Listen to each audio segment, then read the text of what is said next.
Hey, it's your buddy Peace and Harmony with you here today, focusing in on the covert narcissist manipulation tactic of really, behaving underneath their qualifications, sort of underperforming, under providing, under communicating.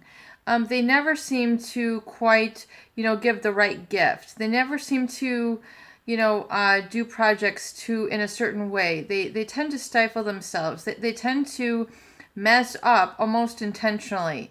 They tend to just, not really be almost like bumbling, stumbling, and really inadvertently making follow-ups, making mistakes.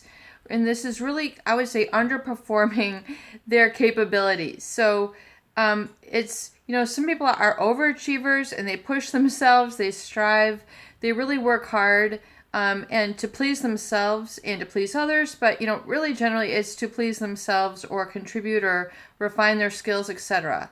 And so, there's this sort of, customary, I guess, standard we would see from people in most situations. Customary meaning, what's to be expected, what's the social norm, what we would expect, what we'd anticipate from, someone or someone of their age or someone of their intellectual level or their earning level.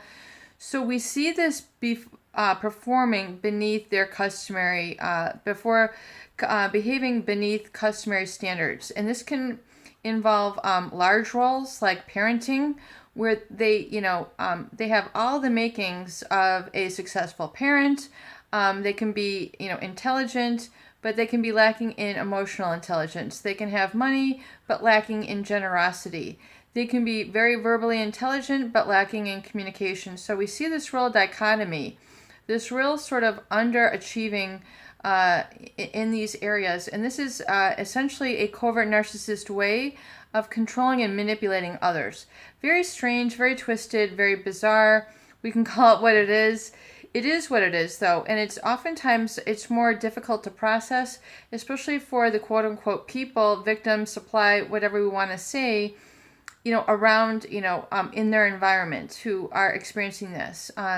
Because it's not easily detected, it's not easily seen, it's not what you can just, substantiate with a specific experience. And people tend to just shrug it off and say, well, maybe he just, he was in a bad mood, or, maybe he doesn't have the tools. So other people tend to make excuses and normalize it. And when I mean normalize, they just, tend to think it's what everybody does. But, a covert narcissist taps into this, utilizes this as a manipulation tactic to essentially sort of displace their anger onto others. So, instead of processing their own anger, their own negativity inside, it's a projection onto others in a hurtful way. It's a projection onto others in a negative, toxic way, and it can be very destructive because it does, kind of bypass people's usual, senses. In other words, especially for kids who have covert narcissist parents. I mean, the kids don't know what to expect, but all they know, is that when they get older, they notice that this person is really far removed from them, or they're not receiving what they need in terms of satisfaction of their basic needs.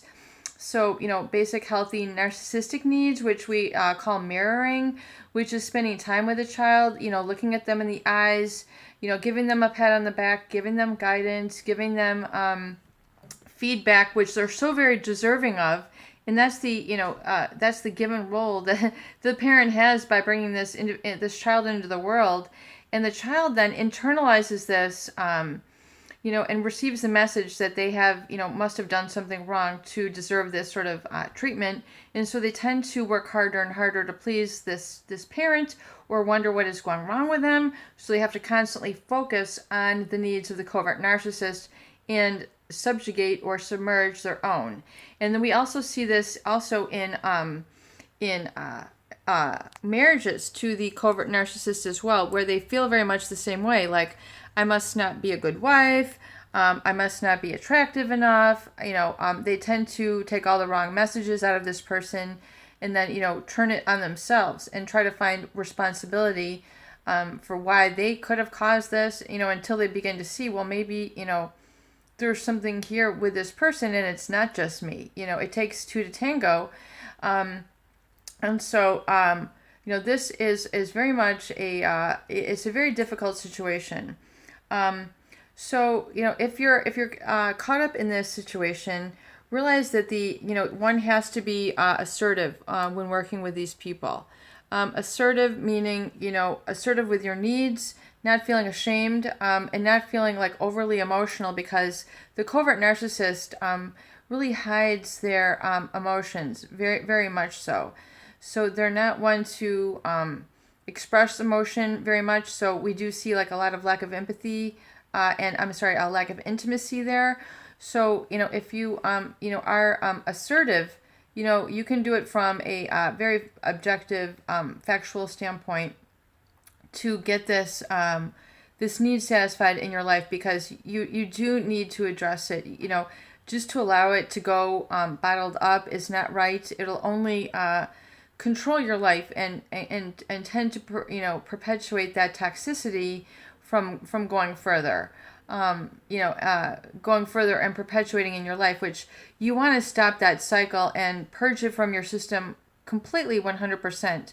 So it's no longer directing and impacting your life in that negative way, because it can also create quite a bit of, physical toxicity in the other person, people who are involved. All sorts of illnesses are related, I find, with covert narcissist relationships, in terms of internalizing a lot of their unspoken anger, their projected, anger in this way, and they tend to internalize it. So it's not a very healthy situation. So it's very surprising to think, that there is anger lurking underneath the surface. So if you, want to ask them about it, chances are you're going to get a denial. And as we know, living in denial, never leads to the good life. Avoidance, never gets you to the land of promise. So as in the short term, it might seem like a good idea to live in denial, but really you do have to, what goes unexpressed, gets repressed, and eventually is